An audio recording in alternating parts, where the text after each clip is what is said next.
नमस्कार। आज हम एक ऐसे सफर पर निकलने वाले हैं जो 4.5 अरब साल लंबा है। ये कहानी है हमारे अपने घर की, हमारी पृथ्वी की। तो इस सफर की शुरुआत चलिए एक सवाल से करते हैं। कभी सोचा है कि जिस जमीन पर हम अभी खड़े हैं, क्या वो हमेशा से ऐसी ही थी? सच तो ये है कि इसका जो अतीत है ना, वो हमारी सोच से कहीं कहीं ज्यादा ड्रामा से भरा हुआ है। जरा सोचकर देखिए, यही जगह आज से अरबों साल पहले आग का एक धधकता हुआ गोला थी। एक ऐसी दुनिया जहां जमीन का तापमान 8,500 डिग्री सेल्सियस था। यकीन करना मुश्किल है ना। और फिर कहानी का दूसरा पहलू देखिए। एक वक्त ऐसा भी आया जब यही धरती पूरी तरह से एक मोटी बर्फीली चादर में जम गई थी। सोचिए, आग से लेकर बर्फ तक पृथ्वी ने हर तरह का एक्सट्रीम देखा है। तो चलिए इस कमाल की कहानी को एकदम शुरू से शुरू करते हैं। तो चलिए कहानी के पहले अध्याय की तरफ चलते हैं। इसकी शुरुआत होती है ब्रह्मांड की उथल-पुथल के बीच, उस वक्त जब हमारा सोलर सिस्टम बस बन ही रहा था। तो हुआ ये कि पास के एक तारे में जबरदस्त धमाका हुआ। इस धमाके की वजह से धूल और गैस के जो बादल थे वो आपस में सिमटने लगे। फिर ग्रेविटी यानी गुरुत्वाकर्षण ने अपना काम किया।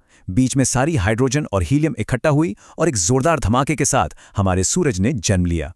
और जो भी मलबा धूल मिट्टी बची थी ना, वो आपस में टकरा टकरा कर जुड़ती गईं और धीरे धीरे हमारे ग्रह बनने लगे, जिनमें से एक हमारी पृथ्वी भी थी। लेकिन एक दिलचस्प बात है, उस शुरुआती दौर में हमारी पृथ्वी अपने ऑर्बिट में अकेली नहीं थी। वो अपनी कक्षा, अपना रास्ता एक और ग्रह के साथ शेयर कर रही थी। उसका नाम था थिया। और जाहिर है, एक ही रास्ते पर दो ग्रह, ये ज्यादा दिन तक तो नहीं चल सकता था। और फिर वो हुआ जिसने सब कुछ हमेशा के लिए बदल दिया। वो दूसरा ग्रह थिया, जो करीब करीब मंगल ग्रह जितना बड़ा था, वो सीधा पृथ्वी से आ टकराया। ये कोई छोटी मोटी टक्कर नहीं थी, ये एक महाटक्कर थी। इतनी जबरदस्त कि दोनों ग्रह पिघलकर मलबे का एक गोला बन गए। इस टक्कर से जो मलबा निकला वो पृथ्वी के चारों तरफ एक रिंग, एक छल्ले की तरह फैल गया। और फिर हजारों लाखों सालों में ग्रेविटी ने इस सारे मलबे को एक साथ खींचा और उससे बना हमारा चांद। तो अगली बार जब रात में आसमान में चांद दिखे ना, तो याद रखिएगा कि वो हमारी पृथ्वी के सबसे हिंसक दिन की निशानी है। तो एक हिंसक जन्म के बाद पृथ्वी अब धीरे धीरे ठंडी हो रही थी, शांत हो रही थी। और इस शांत होती दुनिया में एक बिल्कुल नए चैप्टर की शुरुआत होने वाली थी। ये चैप्टर था जिंदगी का। अब हुआ ये कि लाखों सालों तक पृथ्वी पर उल्का पिंडों की लगातार बारिश होती रही। लेकिन ये कोई आम पत्थर नहीं थे। इन्हें समझिए कॉस्मिक डिलीवरी सर्विस। ये अपने साथ जिंदगी के लिए सबसे जरूरी चीजें लेकर आ रहे थे, पानी, नमक और मिनरल्स। और धीरे धीरे एक सूखी बंजर चट्टान एक पारी भरी दुनिया में तब्दील हो रही थी।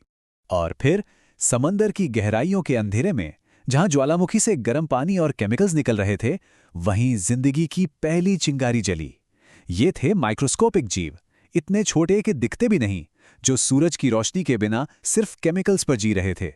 मतलब जिंदगी ने अपना रास्ता ढूंढ ही लिया था। तो जिंदगी तो आ चुकी थी, लेकिन ये सिर्फ जिंदा रहने के लिए नहीं आई थी। ये इस पूरे ग्रह को बदलने वाली थी, और वो भी एक ऐसे तरीके से जिसके बारे में किसी ने सोचा भी नहीं होगा। सुनने में थोड़ा अजीब लगेगा, लेकिन पृथ्वी पर सबसे बड़ा बदलाव कोई विशाल जानवर नहीं, बल्कि यही छोटे छोटे जीव लेकर आए। इन माइक्रोब्स ने एक कमाल की तरकीब सीखी, सूरज की रोशनी और पानी से खाना बनाना। और इस प्रोसेस में उन्होंने एक वेस्ट प्रोडक्ट, एक कचरा बाहर निकाला, और वो था ऑक्सीजन। धीरे धीरे अरबों सालों तक ये ऑक्सीजन छोड़ते रहे और हमारे वायुमंडल को पूरी तरह से बदल डाला।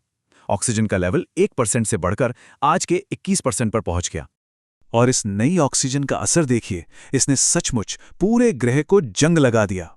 समंदर में जो लोहा था उसने ऑक्सीजन से रिएक्ट किया, और इससे बने हमारे लाल रंग के महाद्वीप जो आयरन से भरे हैं।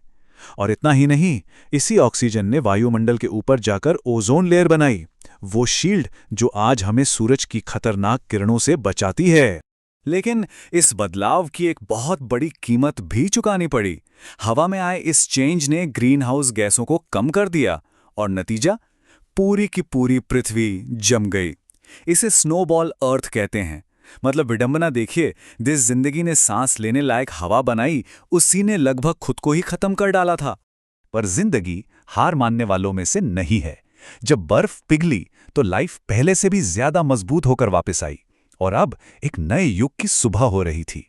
ये था बड़े बड़े जानवरों यानी दिग्गजों का युग। अब इवोल्यूशन ने रफ्तार पकड़ ली। काई जैसे छोटे छोटे पौधों ने पहली बार जमीन को हरा भरा किया।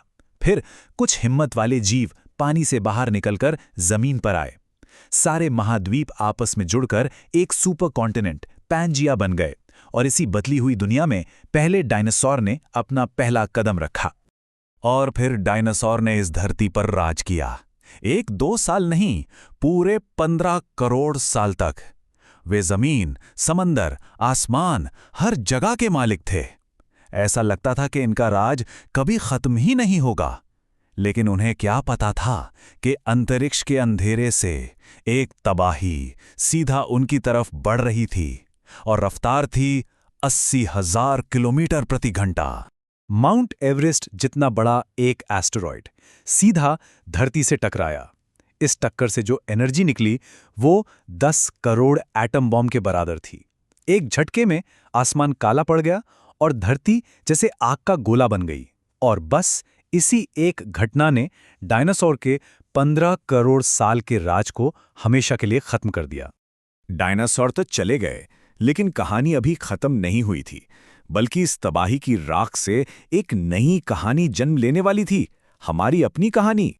जब दुनिया ऊपर जल रही थी, डायनासोर खत्म हो रहे थे, तब हमारे पूर्वज जो छोटे छोटे बिलों में रहने वाले मैमल यानी स्तनधारी थे, वो जमीन के नीचे महफूज थे। और यही वजह है कि वो उस महाप्रलय में बच निकले। अब सोचिए, डायनासोर के जाने के बाद इन छोटे छोटे मैमल्स के लिए पूरी दुनिया खाली थी, तो वो बाहर निकले और विकसित हुए। फिर मौसम बदला, अफ्रीका के जंगल कम होने लगे तो हमारे वानर पूर्वजों को पेड़ों से नीचे उतरना पड़ा और जमीन पर 2 पैरों पर चलना जिंदा रहने के लिए जरूरी हो गया। धीरे धीरे ये दुनिया भर में फैल गए, नए नए माहौल में ढलना सीखा, औजार बनाए, आग जलाना सीखा और भाषा का विकास किया, और बस ऐसे हम इंसान बने। इस पूरी कहानी को समझिए। पृथ्वी को आज जैसा बनने में 4.5 अरब साल लगे। हमें एक छोटे से जीव से इंसान बनने में लाखों साल लगे, लेकिन हमने सिर्फ कुछ ही हजारों सालों में इस ग्रह को इतना बदल दिया है जितना हमसे पहले किसी भी प्रजाति ने नहीं बदला। तो आज हम यहाँ खड़े हैं 4.5 अरब साल लंबी कहानी के इस मोड़ पर। आग, बर्फ और अनगिनत उतार चढ़ाव देखने के बाद सवाल अब ये उठता है, पृथ्वी की कहानी का अगला चैप्टर कौन लिखेगा? और शायद इसका जवाब हम सबके हाथों में ही है।